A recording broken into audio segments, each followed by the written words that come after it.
Hi friends, welcome back to the channel. இன்றைக்கி வீடியோவில் என்ன பார்க்க போகிறோன்னு பார்த்தீங்கன்னா மட்டன் பிரியாணி தாங்க. ஸோ இன்றைக்கி வந்துட்டு சண்டே அப்படின்றனால மட்டன் வந்து ஒரு 1/2 kg வாங்கிட்டு வந்திருந்தாங்க. அதை வந்து பிரியாணி பண்ணிடலாம் அப்படின்னு சொல்லிட்டு என் பையன் வந்து வெங்காயம் மட்டும் கொஞ்சம் கட் பண்ணி கொடுத்தான். கொஞ்சம் கொஞ்சம் சின்ன சின்ன ஒர்க்கெல்லாம் வந்து இப்போவே வந்து என் பையனுக்கு சொல்லி கொடுத்துட்ருக்குறேன். ஸோ அவன் வந்து இந்த மாதிரி கொஞ்சம் வீட்டில் வந்து லீவ் டைமில் இந்த மாதிரி ஹெல்ப் பண்ணி கொடுப்பான். ஸோ அவன் தான் இன்றைக்கி வந்து ஃபுல்லாகவே வெங்காயம்லாம் கட் பண்ணி கொடுத்தான். அதுக்கு நான் ஒரு 6-7 வெங்காயம் வந்து கட் பண்ணி எடுத்துக்கிட்டேன். ஸோ மட்டன் வந்து நல்லா வாஷ் பண்ணிவிட்டு குக்கரில் சேர்த்துட்டு தண்ணி தேவையான அளவு ஊற்றிட்டு இஞ்சி பூண்டு பேஸ்ட்டு, அதுக்கப்புறம் வந்துட்டு மஞ்சள் தூள், அதுக்கப்புறம் கொஞ்சமாக தேவையான அளவு உப்பு சேர்த்துட்டு நல்லா கலந்து விட்டுக்கணும். மட்டன் வேகிற அளவுக்கு மட்டும்தான் தண்ணி சேர்த்துருக்கேன். ஸோ சும்மா வந்து கைட்டு லைட்டாக ஒரு டைம் கலக்கி விட்டுட்டு நம்ம வந்து குக்கர் அடுப்பில் வச்சிடலாம். இது வந்து கிட்டத்தட்ட ஒரு 6-7 விசில் கண்டிப்பாக வைக்கணுங்க. ஏன்னா மட்டன் வந்து வேகிறதுக்கு கொஞ்சம் டைம் எடுக்கும். அதனால் ஒரு 7 விசில் விட்டு எடுத்துக்கலாம். சுவரொட்டி வந்து தனியாக வாங்கிட்டு வந்திருந்தாங்க. ஸோ அதையும் வந்து ஒரு பாத்திரத்தில் கழுவி எடுத்து தண்ணி ஊற்றி வேக வச்சுக்கலாம். நம்ம சிக்கன் 65க்கு வந்து பார்த்திங்க அப்படின்னா ஒரு 3/4 கிலோ அளவுக்கு எடுத்துகிட்டு வந்திருந்தாங்க. ஸோ அதையும் மசாலா பரட்டி வச்சிட்டேன்.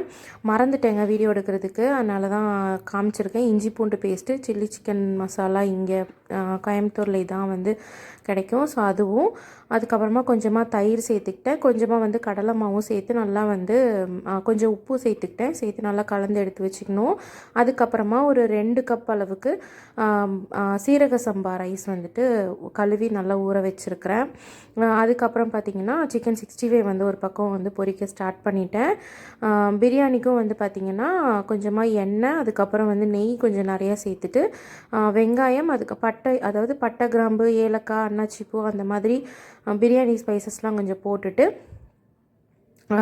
வெங்காயமும் நல்லா வந்து பொரிய விடணுங்க. நல்லாவே வந்து ப்ரௌன் கலரில் ஆகணும் வெங்காயம். ஸோ சிக்கனும் அப்படியே ஒரு பக்கம் வந்து பொரிச்சு எடுத்துட்டோம் அப்படின்னா லஞ்ச் வந்து சாப்பிட்றலாம் அப்படின்னு சொல்லி பிளான் பண்ணியிருக்கேன். ஸோ வெங்காயம் இந்த மாதிரி கலர் சேஞ்ச் ஆனதுக்கப்புறமா ஒரு 2-3 டேபிள் ஸ்பூன் அளவுக்கு இஞ்சி பூண்டு பேஸ்ட்டு, அதுக்கப்புறம் வந்து இஞ்சி பூண்டு, பச்சை மிளகா 3மே அரைச்சி வச்சுருந்தேன். ஸோ அதனால தான் கொஞ்சம் லைட்டாக க்ரீன் கலரில் தெரியுது. ஸோ இதில் வந்து ஒரு 4 டேபிள் ஸ்பூன் அளவுக்கு நான் வந்து இஞ்சி பூண்டு பேஸ்ட்டு சேர்த்துக்கிட்டேங்க. நான் பச்சை மிளகா எக்ஸ்ட்ராவாக சேர்த்துக்கல, அதிலே வந்து கொஞ்சம் காரம் இருக்கும். அதுக்கப்புறமா புதினா வந்து நல்லா வந்து ஒரு கை நிறையா நம்ம அள்ளி போடுற அளவுக்கு புதினா கொஞ்சம் நிறையவே எடுத்துக்கணும். புதினா, அப்புறம் கொஞ்சமாக ஒரு கைப்பிடி அளவுக்கு வந்து கொத்தமல்லி தழை, அதையும் வந்து சேர்த்துட்டு நல்லா வந்து கலந்து விட்டுக்கணும். என்னோடய ட்ரைபேட் வந்து உடஞ்சிருச்சுங்க. ஸோ நான் வந்து ஒரு கையில் வந்து ஃபோன் பிடிச்சிட்டே தான் வந்து இந்த வேலையும் செஞ்சிட்ருந்தேன். மட்டன் வேக வச்ச தண்ணியோடையே அந்த மட்டனையும் வந்து சேர்த்துடணும். சேர்த்து நல்லா கலந்ததுக்கப்புறமா ஒரு குட்டி பேபி ஸ்பூன் இருக்கும் இல்லையா, அந்த ஸ்பூனுக்கு ஒரு 3 ஸ்பூன் அளவுக்கு பிரியாணி மசாலாங்க. பிரியாணி மசாலா பார்த்திங்கன்னா பட்டை, கிராம்பு, ஏலக்காய், கல்பாசிப்பூ, அதுக்கப்புறம் பிரியாணி பே லீஃப் இருக்கும் இல்லையா அது, அதுக்கப்புறம் கல்பாசிப்பூ சேர்த்துருக்குறேன். அதுக்கப்புறம் வந்துட்டு மராட்டி முக்கு, அந்த மாதிரி எல்லாமே சேர்த்துட்டு ஜாதி பத்திரி அந்த மாதிரி எல்லாமே சேர்த்து அரைச்சி பவுட்ரு பண்ணி வச்சுருக்கேன். அதுக்கப்புறமா ஒரு டேபிள் ஸ்பூன் அளவுக்கு சில்லி பவுடர் காரத்துக்கு தேவையான அளவு சேர்த்துருக்கேன். ஸோ ஆல்ரெடி கொஞ்சம் பச்சை மிளகா வந்து அரைச்சதில் கொஞ்சம் சேர்ந்துருக்கும். ப்ளஸ் இந்த ஒரு டேபிள் ஸ்பூன் அளவுக்கு காரம் தாங்க. எக்ஸ்ட்ரா இதுக்கப்புறம் எந்த காரமும் சேர்த்துக்க தேவையில்ல, இதுவே வந்து கரெக்டாக இருக்கும். ஸோ இந்த கறி வந்து நல்லா வேகணும். வெந்ததுக்கு அப்புறமா வந்து தண்ணியும் நம்ம வந்து தேவையான அளவு ஊற்றி வச்சுக்கலாம். இது வந்து 2 கப் ரைஸ் அப்படின்றதுனால நான் வந்து 1 கப்புக்கு வந்து 2 கப் தண்ணி, அந்த மாதிரி ரேஷியோவில் ஒரு 4 கப்லேருந்து 4.5 கப் வரைக்கும் நான் தண்ணி சேர்த்துருக்கேன். ஸோ நான் மட்டன் வேக வச்ச தண்ணி இருந்ததுனால 4 கப்புக்கு கொஞ்சம் அதிகமாக சேர்த்துருக்குறேன். அதுக்கப்புறமா வந்து நம்ம ஊற வச்சுருந்தோம் இல்லையா, அந்த ரைஸும் வந்து சேர்த்துடலாம். சேர்த்ததுக்கப்புறமா நல்லா கலந்து விட்டுட்டு நீங்கள் உப்பு மட்டும் கொஞ்சம் செக் பண்ணிக்கோங்க. லைட்டாக வந்து உப்பு கொஞ்சம் கரிக்கணும். அதாவது நம்ம நார்மலாக டேஸ்ட் பார்க்கும்போது உப்பு கரெக்டாக இருந்துச்சு அப்படின்னா பிரியாணி செஞ்சு முடிக்கும்போது உப்பு இல்லாத மாதிரி இருக்கும். அதனால் உப்பு மட்டும் கொஞ்சம் அதிகமாக சேர்த்துக்கணும். சேர்த்து நல்லா கொதித்து வரணுங்க. இன்னொரு பக்கம் பார்த்திங்கன்னா நம்ம வந்து சுவரொட்டிக்கும் அப்படியே வந்து ஒரு பேன் வச்சுக்கலாம். அதில் கொஞ்சம் எண்ணெய் ஊற்றிட்டு ஒரே ஒரு வெங்காயம், ஒரு மீடியம் சைஸ் வெங்காயம் வந்து சாப் பண்ணி வச்சுருக்கேன். ஸோ அதையும் சேர்த்துக்கலாம். அது நல்லா வதங்கினதுக்கப்புறமா கொஞ்சமாக இஞ்சி பூண்டு விழுது சேர்த்துக்கலாம், ஒரு 1/2 டீஸ்பூன் அளவுக்கு.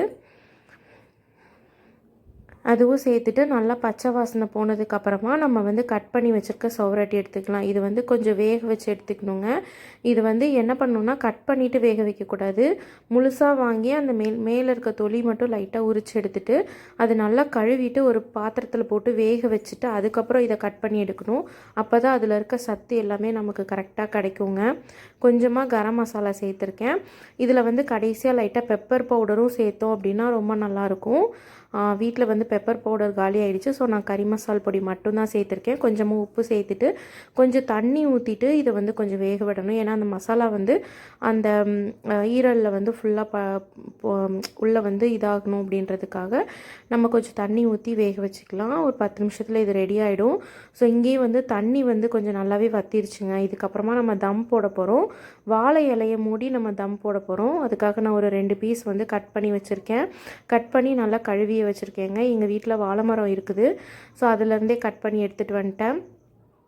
அதுலேருந்து ஒரு 2 பீஸ் மட்டும் கட் பண்ணி நல்லா இந்த மாதிரி மூடி வச்சுக்கலாம். மூடி வச்சு ஒரு 10லேருந்து 15 நிமிஷம் நம்ம வந்து அப்படியே விட்டணும். இதுக்கு மேலே வெயிட்டுக்கு வந்து இந்த மாதிரி இடிக்கிற கல் வச்சுட்டேன். ஒரு 20 நிமிஷத்துக்கு அப்புறமா நம்ம வந்து இதை எடுத்து தம் ஓப்பன் பண்ணி பார்த்துடலாம். 65 ஃபுல்லாகவே ரெடி ஆகிடுச்சு. ஸோ இதுவும் வந்து ப்ரெசென்ட் பண்ணி எடுத்து வச்சிடலாம்.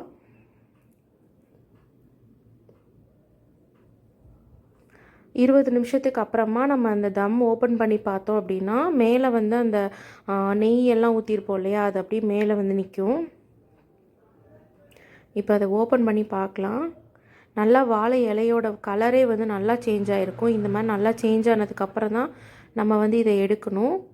ஸோ இதுக்கப்புறம் நம்ம வந்து தம் உடச்சி விட்டுடலாம். உடச்சி விட்டுட்டு கொஞ்சம் ஆறுனதுக்கப்புறமா நம்ம எடுத்து பரிமாறிக்கலாம்.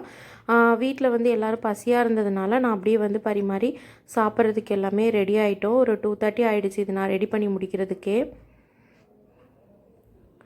பார்த்திங்கன்னா நல்லா தெரியும். மேலே வந்து கொஞ்சம் லிக்விடியாக இருக்கிற மாதிரி இருக்கும். இது எல்லாமே வந்து நெய் தான். ஸோ இதை நல்லா உடச்சி விட்டோம் அப்படின்னாலே கரெக்டாக வந்துடும். ஏன்னா அடியிலலாம் வந்து இந்த லிக்விடியாக இருக்காது. ஸோ அதனால் நல்லா உடச்சி விட்டோன்னா கரெக்டான கன்சிஸ்டன்சி வந்துடுங்க.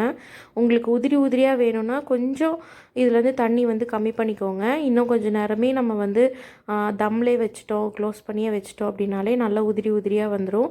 ஸோ நான் சூடோடவே வந்து இது எல்லாமே எடுத்து இது வந்து வச்சுட்டேன். ஸோ ஆஃப்டர்நூன் லஞ்சுக்கு பார்த்திங்கன்னா மட்டன் பிரியாணி, சிக்கன் 65, அப்புறம் வந்து சுவரொட்டி கூட்டு, அவ்வளோதாங்க எங்களோட லஞ்ச். இந்த வீடியோ உங்களுக்கு பிடிச்சிருக்குன்னு நினைக்கிறேன்.